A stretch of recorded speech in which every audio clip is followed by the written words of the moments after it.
Hello, hello, hello, everyone, and welcome to another episode of Ask NP Deidre with nurse practitioner Deidre Arns. Her YouTube channel. You got to subscribe. It is youtube.com/ the @ NP Deidre. Make sure you also like this video and subscribe to her channel, and you will see more amazing content like this. We have kicked off a series on all of the food and drink that can help your blood flow so that you can reduce the cramping in your legs, known as claudication. And in the last episode, we talked about nitric oxide. We're going to do a little bit of a review coming up on that before we get into some of the other foods. But first, nurse practitioner Deidre, I would love to just define what is a vasodilator and how does that help reduce leg cramps? Okay, that is a very good question because vasodilators are substances that kind of relax and widen the blood vessel, right? And they allow for improved blood flow. And this happens when the smooth muscles in the walls of the blood vessels relax, right? So that reduces resistance and it can also help lower blood pressure. And so it's really important for people with PAD and other circulatory issues, to help increase things that become that are vasodilators, right? And why is that important? We want to increase our oxygen delivery to the muscles and tissues. We want to reduce leg cramps and pain because that's caused by poor circulation. So if we vasodilate and we relax those vessels, we improve circulation in our body. And then lowering blood pressure. Vasodilators are really important for that, and they reduce the strain on the heart, and then overall improvement in vascular health happens when we vasodilate. So. And in our first episode, we talked about nitric oxide as one of your favorite vasodilators. Why is that? What is it and why is that? Just to review. If people want the details, they can go into our first episode where we focused the entire time. And again, as I said, subscribe to Nurse Practitioner Deidre's channel, and you can see episode 1 of this series. Yeah, so nitric oxide is a natural gas molecule, and it's produced by our body, and it acts as a vasodilator. So it improves your blood flow, it lowers blood pressure, and it supports heart and vascular health.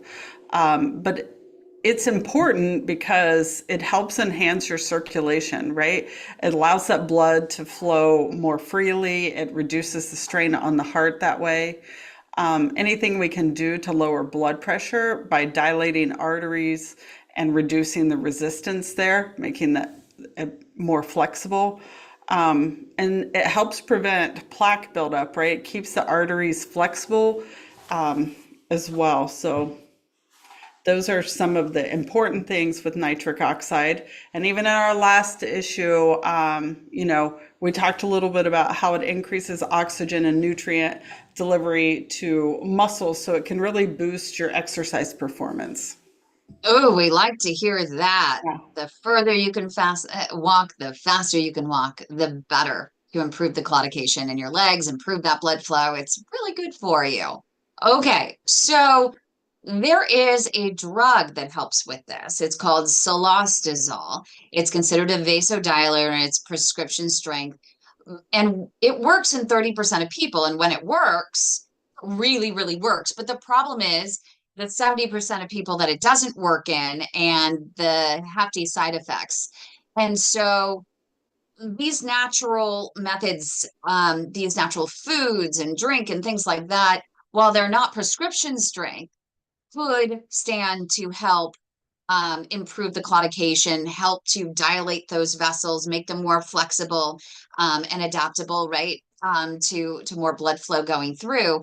And one of the natural ones, which I've even had a couple of doctors prescribe to patients, is literally ginger, raw ginger capsules. Why is ginger a vasodilator and how should we consume it? Is just eating raw ginger enough? Drinking ginger tea? Or do we need those capsules? All good questions. Definitely. Ginger's kind of one of my favorites because it's a natural vasodilator. It actually reduces inflammation. It has so many benefits, right? Widening, relaxing and widening the blood vessels, improving your circulation, reducing leg cramps. It's especially beneficial for people with peripheral arterial.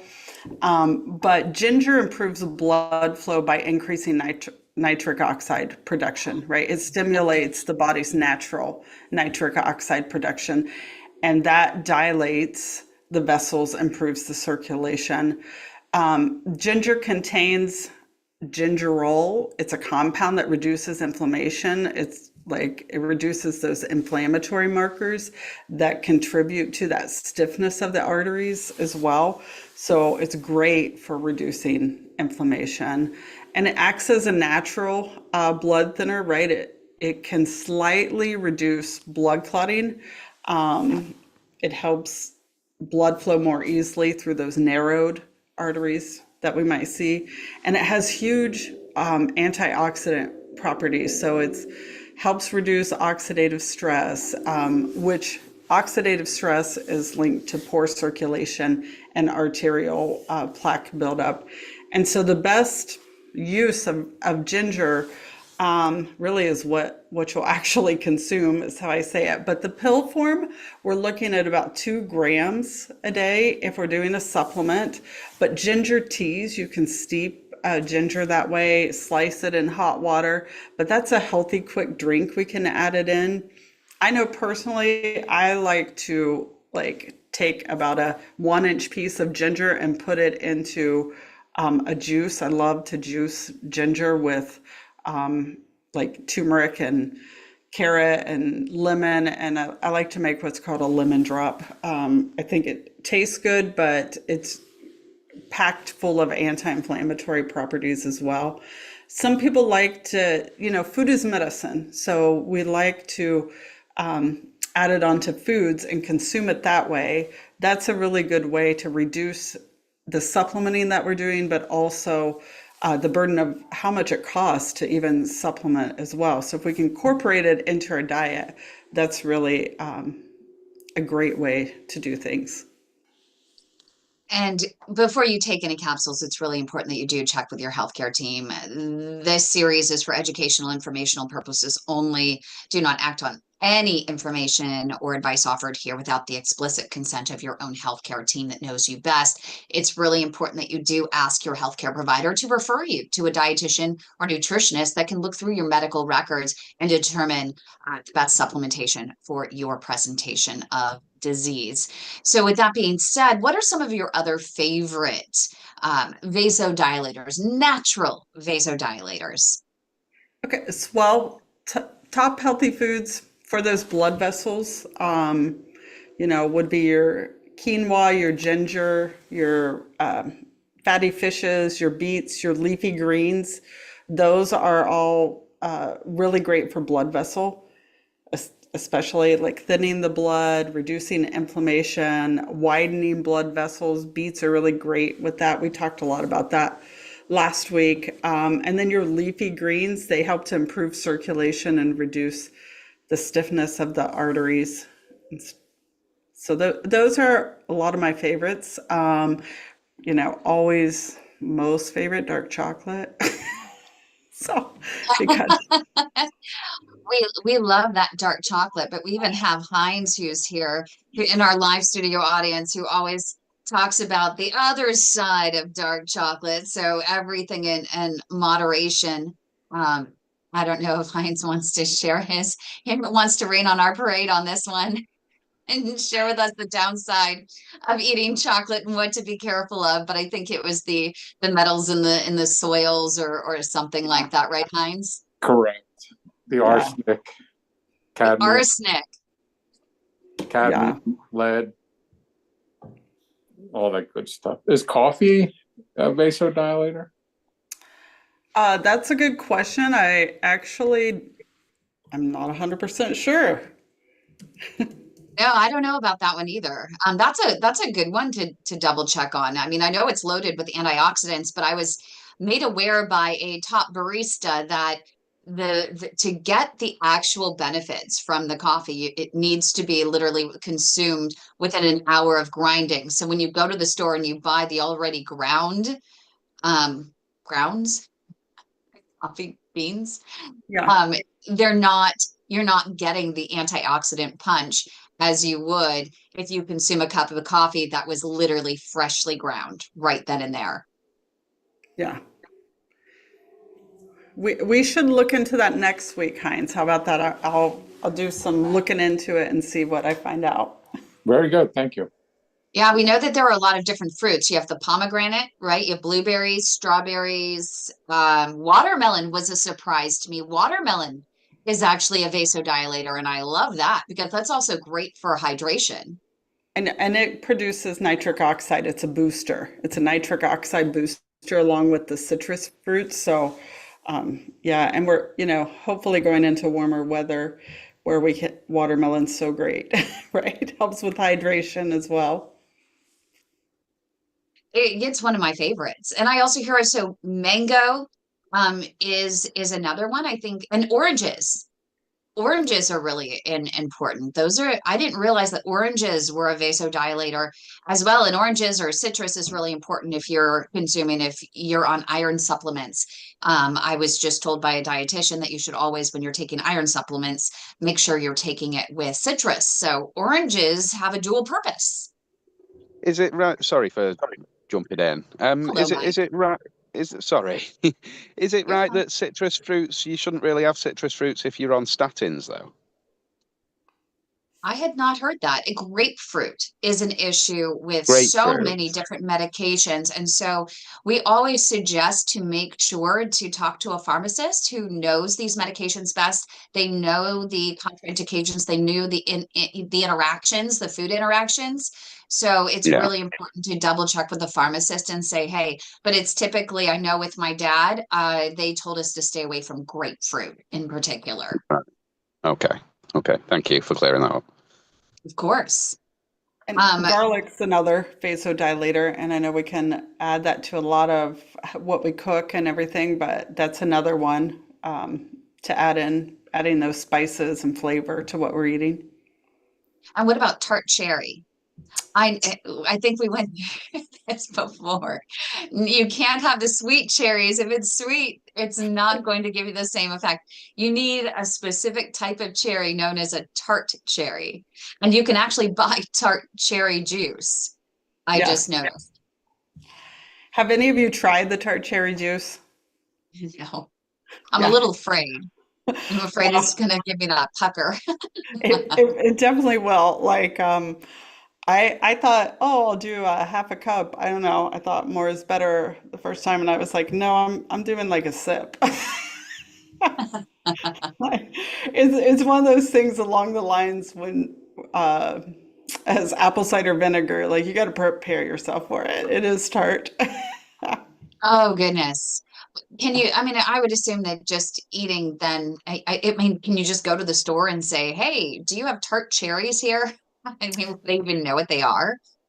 I think you would have to, yeah, plan ahead and look to see tart cherries. I feel like I don't know about your groceries, but most of ours are leaning towards more of the sweeter, yeah, like the Well, Bing it's what cherries people and want, things. Yeah, right? It's what people want. When you think of cherries, you think of something sweet. You don't think of something tart, but they definitely have the tart cherry has a lot of health benefits. But what about this one surprised me? This is a nitrate powerhouse, but it's watercress. That's actually considered a vasodilator. okay, those are delicious too. So I'd say that's a good one to be adding some flavor in. Um, Also almonds. So a lot of times when we are making meals like stir fry, things like that with the watercress and also adding little slivers of almonds, that can really pack some punch and it's a natural vasodilator. So if we were going to sum up, you're getting these leg cramps, of course, number one, you always want to go to your doctor and make sure you're getting enough blood flow to your feet. But the vasodilator can help, if you're just getting that intermittent claudication, these types of food and drink, can help and be a great partner in your exercise program to help reduce the claudication, improving a little bit of the blood flow while you work out. Can we just go through just that list, that laundry list, from the pomegranates, the chard, the kale, all of the above? So we just have that laundry list. People can start writing it down, and they can bring it to the store with them and just create an entire basket of vasodilators. And what Right. about spicy? Oh, sorry. Again, I keep jumping in. Is there a way that I can put my hand up or anything like that to say Yes, you can engage all you want. We Lovely. love when the live studio audience just jumps right in. Okay. What about spicy peppers? I've heard like a friend of mine takes cayenne pepper shots. She takes that regularly and says that that's good for your circulation as well. Not that I've tried it. I'm not trying it myself, but I've heard that I've tried Googling it a little bit, and I've heard that spicy peppers are quite good for circulation issues. Yes, so Not the best, specifically claudication, but just circulation or as a whole. yes, so the best spicy foods for vasodilation are chili peppers because they're rich in capsaicin. So you've probably seen capsaicin as a supplement, but they Yeah. directly stimulate that nitric oxide release. And then that's the biggest one of the spicy. And then we get into, garlic, onion, turmeric, ginger, which has some spice to it too, but chili peppers. Okay. And what's also interesting is with that, one of the dietitians told me that these spicy foods, spicy peppers, cayenne pepper in particular, can actually help inhibit the platelet aggregation that causes clots. So, I mean, none of these do it at prescription strength, but nurse practitioner Deidre, when you're talking about all of these different foods and making these types of food and drink really the main crux of your diet, it adds up over time, right? It really does because food is medicine, right? We either have the ability to turn on or turn off disease based on our diets and everything. And really getting into the diversity and richness of your diet, like adding lots of color, adding all of these various root vegetables, chili peppers, garlic, your turmeric, your ginger, like over time, adding those foods that are like single source foods versus processed foods, that's going to change the dial in your diet and how you feel more than you could imagine. I have a And we have, question. I was just going to say, go on, Hein. That's a great question. Does it matter whether some of the foods acting as a vasodilator are cooked or raw, such as onions and ginger? So onions and ginger, I think you can, yeah, any way that you want to add those in to cooking, and because onions and ginger are really high in quercetin, so that helps support vasodilation. So it can be raw or cooked. Okay, thanks. And you just don't want to overcook things. I mean, you want to cook it to a certain rate, um, which is what I was told as well. We have Yeah. Marcia. I think this is our final, unless there's more from the studio audience, but Marcia, who is chiming in from YouTube, she just had a recent amp, and and has some blood circulation issues, and is wondering if these types of foods would also help with increased blood flow for healing of an incision. Good question. Healing, okay, so you really want your protein. I do want to say that, but these foods will help. They're incredibly helpful in healing as well, especially with the circulation issues and blood pressure, cardiovascular. But you also, for healing, want protein as well, and good sources of protein. Fantastic. Thank you so much, nurse practitioner Deidre. We're going to continue with this series next week, just more foods and drinks and different ways in which you can help improve your blood flow naturally. So please go ahead and again subscribe to Nurse Practitioner Deidre's YouTube channel. Her username, it's at the @ at NP Deidre. You can also subscribe to the Global PAD Association's channel. It's under our 501c3 name, The Way to My Heart. So youtube.com/@ The Way to My Heart. Any final thoughts, Nurse Practitioner Deidre? I would say just look for diversity in your diet, whatever you're doing. Start to add in more color and diversity, spices,